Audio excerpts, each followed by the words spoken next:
तो भाई लोग, इस एनीमे का नाम है डिजास्टर नेक्रोमेंसर।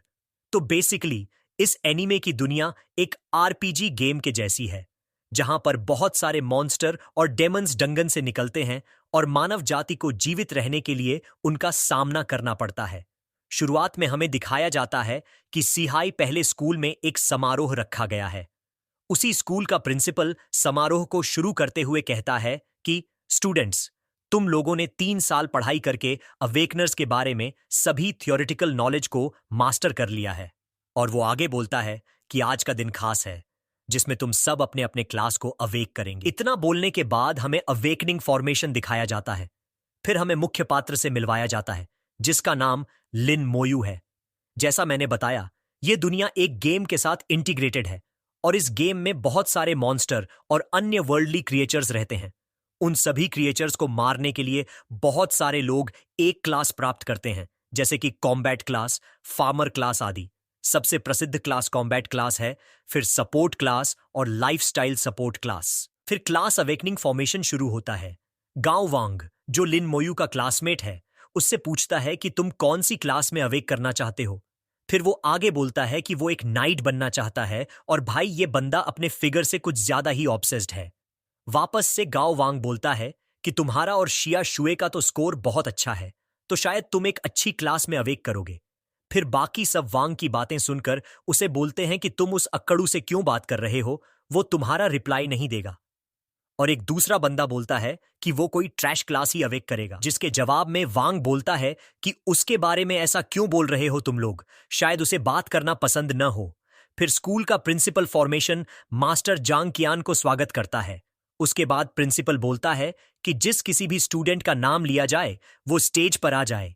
फिर वो पहला नाम पुकारता है जूदा, और वो बंदा जाके अवेकनिंग फॉर्मेशन में खड़ा होता है और फार्मर क्लास अवेक करता है। चूंकि फार्मर क्लास बहुत ही लो क्लास है, तो वो बहुत ही दुखी होता है। फिर एक और बंदा जाता है और वो चीफ क्लास अवेक करता है। उसे देखकर जो फॉर्मेशन मास्टर होता है, वो प्रिंसिपल को बताता है कि इस साल के बच्चे सब एवरेज ही हैं। फिर अगली स्टूडेंट को बुलाया जाता है, जिसका नाम शिया शुए होता है। शिया स्टेज में जाने से पहले लिन मोयू को बोलती है कि देखना, तुम लिन मोयू में तुम्हें दिखा दूंगी कि कौन असली जीनियस है। और ऐसा वो इसलिए बोलती है क्योंकि वो 3 साल में एक भी बार लिन मोयू से आगे नहीं निकल पाई होती। फिर शिया शुए को देखकर फॉर्मेशन मास्टर बोलता है कि ये लड़की शायद एक रेयर क्लास प्राप्त करेगी। फिर शिया फॉर्मेशन में जाती है और आसमान में एक अजीब फेनोमेना होता है और शिया एक रेयर क्लास प्राप्त करती है। उसके बाद हमें दिखाया जाता है कि शिया एलिमेंटल मैज रेयर क्लास अवेक करती है, जिसके बाद सभी लोग उसे कॉन्ग्रेचुलेट करते हैं। सभी लड़के तो उसके ऊपर पागल हो जाते हैं, साथ ही लड़कियां भी बोल रही होती हैं कि इस बार तुम निश्चित रूप से लिन मोयू को पार कर लोगी। तभी प्रिंसिपल लिन मोयू को बुलाता है। प्रिंसिपल लिन मोयू को बुलाने के बाद फॉर्मेशन मास्टर से पूछता है कि इस लड़के के बारे में आपको क्या लगता है, जिसके जवाब में फॉर्मेशन मास्टर कहता है कि कुछ खास नहीं। फिर प्रिंसिपल बोलता है कि हमारे स्कूल में 2 जीनियस हैं, उनमें से शिया शुए दूसरे हैं और लिन मोयू पहले हैं। यह सुनकर फॉर्मेशन मास्टर बोलता है कि अकादमिक प्रदर्शन और जागरण का कोई संबंध नहीं होता। इतने में लिन मोयू जब जागरण फॉर्मेशन में जैसे ही खड़ा होता है, उसके चारों तरफ तूफान जैसी कुछ होने लगती है। आसमान पूरा काला हो जाता है और काले बादलों से भर जाता है। फिर आसमान में एक जागरण दृष्टि दिखाई देती है। इसे देखकर सब हैरान हो जाते हैं। सब सोचने पर मजबूर हो जाते हैं कि कौन सा दुर्लभ क्लास होगा जो इतना भयावह दृश्य है।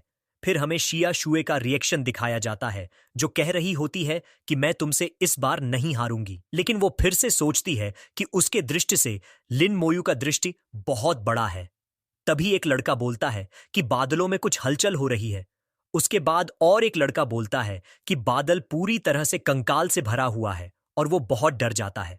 अगर आप जानना चाहते हैं कि आगे लिन मोयू के साथ क्या हुआ, तो हमारे चैनल को सब्सक्राइब करके बेल आइकन दबा दीजिए।